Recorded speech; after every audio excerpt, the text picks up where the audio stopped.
Ġodi mek iselmilkom, nawguralkom il-komplament tal-ġurnata tajba u nistidinkom issegwu l-programm Newsline.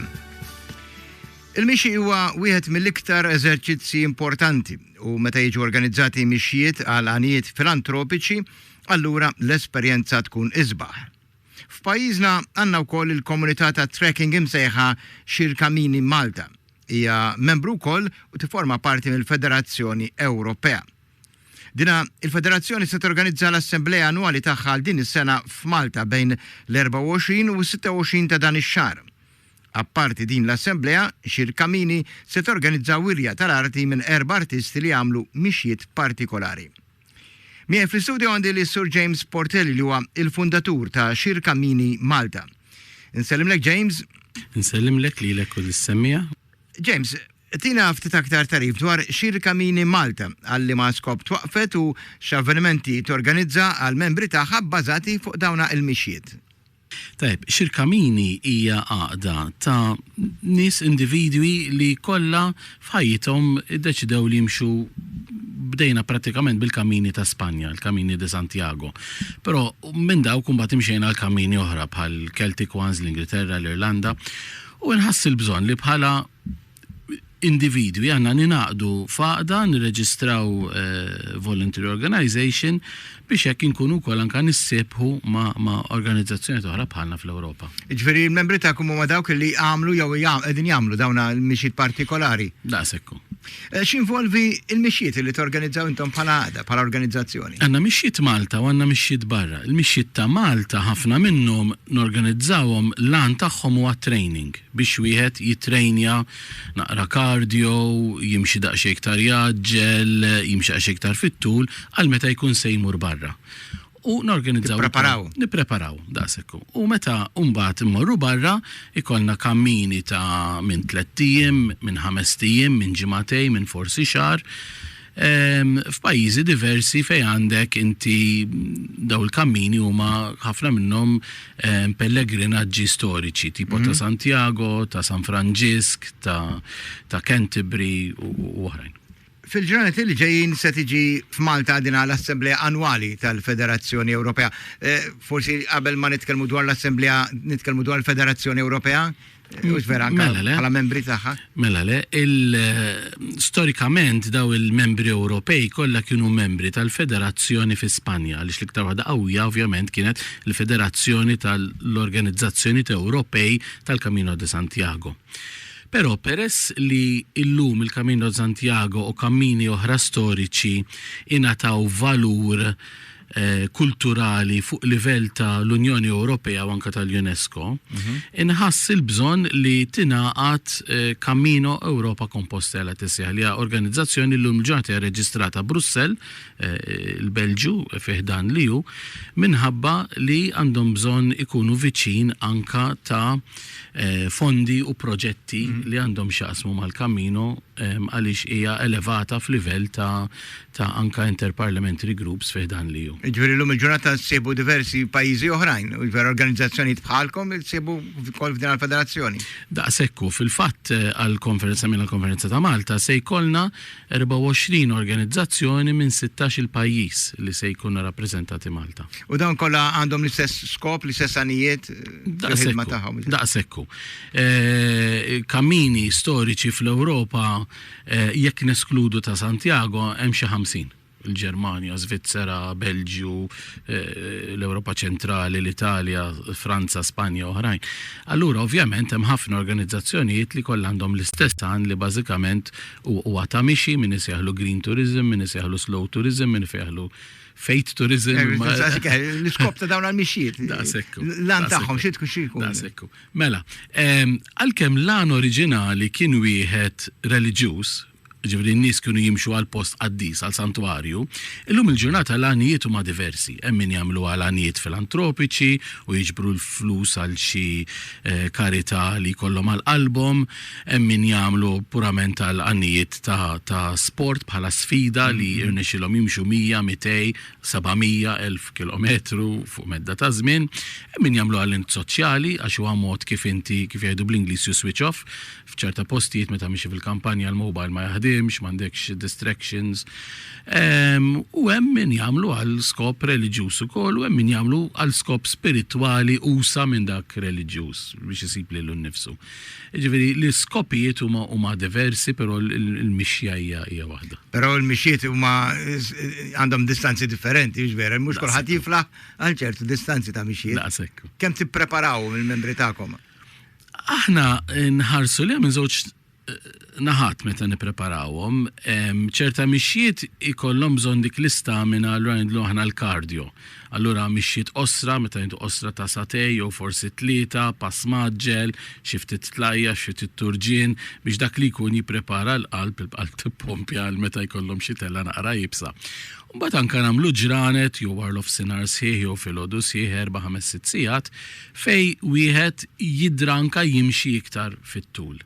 Aħna pratikament ngħidu jekk bniedem kapaċi jimxi 15 sa 20 kilometru f'ġurnata, allura kapaċi din jagħmilha għal 5-6 ijiem u jekk il-ġisem jidra kapaċi jagħmilha għal xahar ukoll. Però tiltaqgħu għal dawn il-mixjiet biss jew torganizzaw attivitajiet oħrajn? Nagħmlu attivitajiet soċjali u anke filantropiċi wkoll. Pereżempju għal dan il-mixjiet nintaqgħu darbtejn fil-ġimgħa l-erba' fil-għaxija u s-sibt sakemm it-temp jippermetti għax kif tibda sħana innaqsu tas-sibt.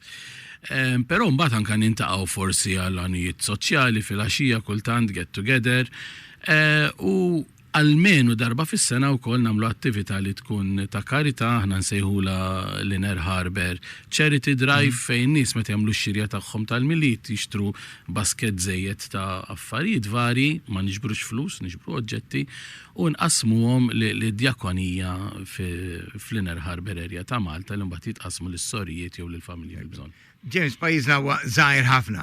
Hawn ħafna fejn isiru mixjiet fejn wieħed jista' jmur jimxi f'kampanja, jimxi fejn ikun maqtuħ mill-bqija tal-ħajja normali.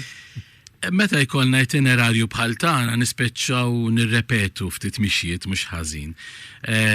U anke ovvjament inżidu lil Għawdex għax Għawdex huwa għadu iktar pittoresk minn Malta wkoll. Malta tbaqa' postijiet fejn wieħed jista' jimxi mhux daqshekk imma qatt baqa'. Però ovvjament nirrepetu fl-itinerarju u kollha nieħdu gost meta ngħidu ġi long weekend entlaw sa sqallija viċin Malaj għax hemmhekk ovvjament nistgħu nimxu iktar ukoll. Jkunu organizzati dak li jkunu jista' jseraħ rasu wkoll vera. Għaliex anke il-membri tagħkom nimmaġina li huma ta' etajiet differenti. Iva, l-età medja fil-fatt ngħidu il-bracket huwa bej fuq l-40 taħt is-60 tkun l-età medja. Però ovvjament għanna nies li huma under 20s and 30s u għanna nies anka fis-sebgħinijiet u għadhom jimxu mod attiv. Importanti li jieħdu ħsieb saħħithom l-ewwel net għax anke qabel ma jagħmlu mixew vera. Nimmaġina anke intom stessithom pariri li jiċċekkjaw fiex tinsab saħħithom. Daqshekk. Però l-mixi stess fil-fatt għalkemm aħna ovvjament nisħu fuq l-importanza tas-saħħa hekk il-mixi stess minn nifsu iffejja ukoll ħafna ailments, għax ħafna minnhom jibdew minn stress, oħrajn jibdew minn sedentary aw xogħol ta' bil-qiegħda ngħidlu jien, u il-mixi innifsu jfejjaq ħafna minn daw il-weġat u affarijiet li kkawżaw injuries iktar tard. Torganizzaw James imixjiet għal gruppi ta' etajiet differenti, mux tamlu mixja li sajju sen fija kulħadd, forsi naf għatfall, żgħażagħ, nies adulti jew forsi da anzjani wkoll li wkoll għandhom ikomplu jipprattikaw dan l-eżerċizzju tal-mixi. Fil-fatt għandna anke min imexxi mixjiet li qiegħed f'nofs is-sebgħinijiet, ġifieri 75, 76 u għadhom attivi sew. Iva, biex nwieġeb id-domanda tiegħek għandna l-mixji aħna nikklassifikawh u ninformawhom anke fl-itinerarju tajjeb isma' dina tajba jistgħu jiġu tfal magħkom. Jew dina hija iktar pjaneġġanti, jekk xi ħadd forsi jbagħti bil-qalb jew hekk tajba għalih ukoll. Jiġifieri nippruvaw fl-itinerarju ninformawhom il-mixi x'ikun u x'ma jkunx. U barra li ninformawhom il-mixi x'ikun u ma jkunx, ninformawhom ukoll x'inhu tep li wieħed għandu jilbes f'termini ta' żarbun, kalzetti, xtip ta' basket u xi ġor, għax daw l-affarijiet kollha jikkontribwixxu mhux biss għall-effiċjenza tal-mixi immanka biex jipprevjenu ċerta injuries.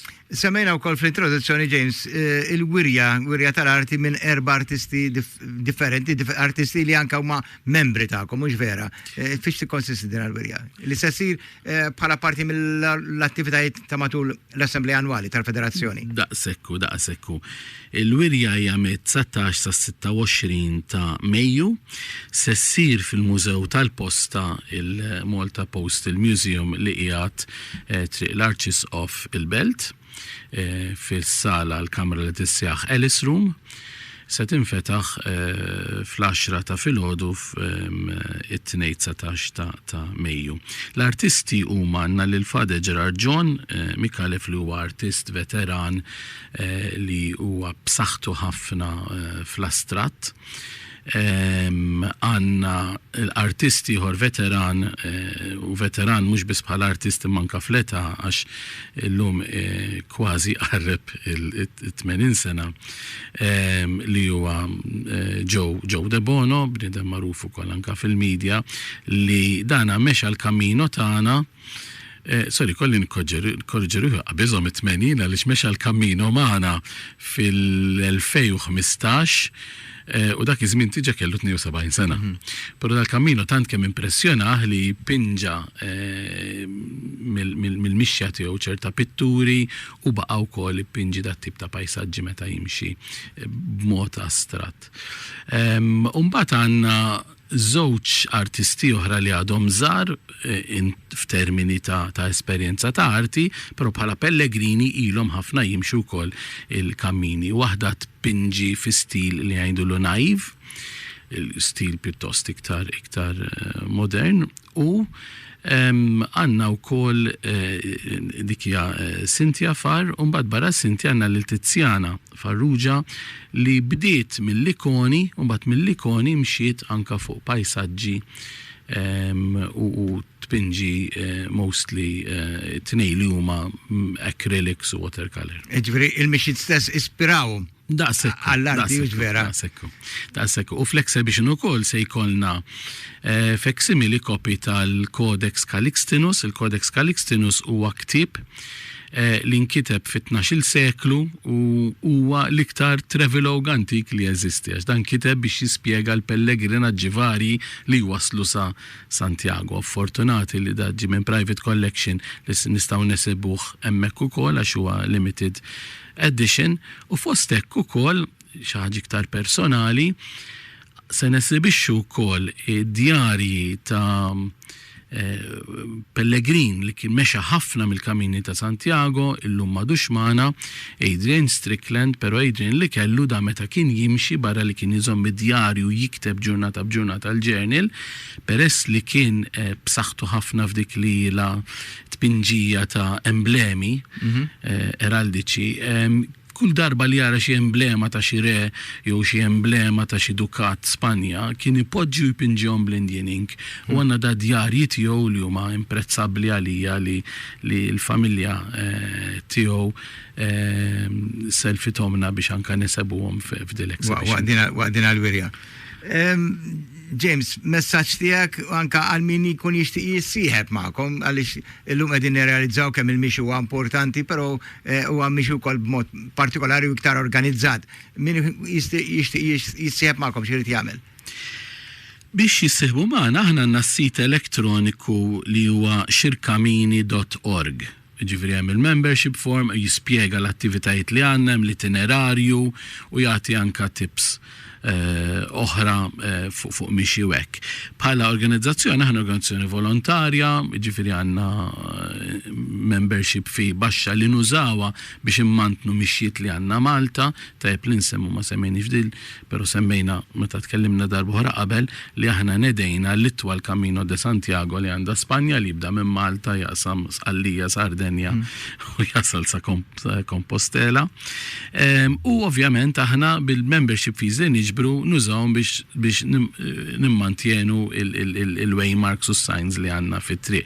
Jiġifieri kontribut żgħir li jgħinna u fl-istess ħin għal dak il-kontribut nagħtu ħafna iktar lura f'termini ta' mixi, f'termini ta' min għandu bżonn pariri wkoll biex wieħed forsi jimxihom waħdu jew jimxi magħna fil-gruppi. Is-Sur James Portelli, fundatur ta' Xir Kamini, komunità ta' trekking illi l-Federazzjoni Ewropea li tagħha hija membru se torganizza l-Assembleja Annwali tagħha f'pajjiżna aktar tard dan ix-xahar. Hekk temmejna l-programm Newsline ġew Dimekini, grazzakom tal-attenzjoni u nawguralkom il-lejla tajba. Insellmilkom.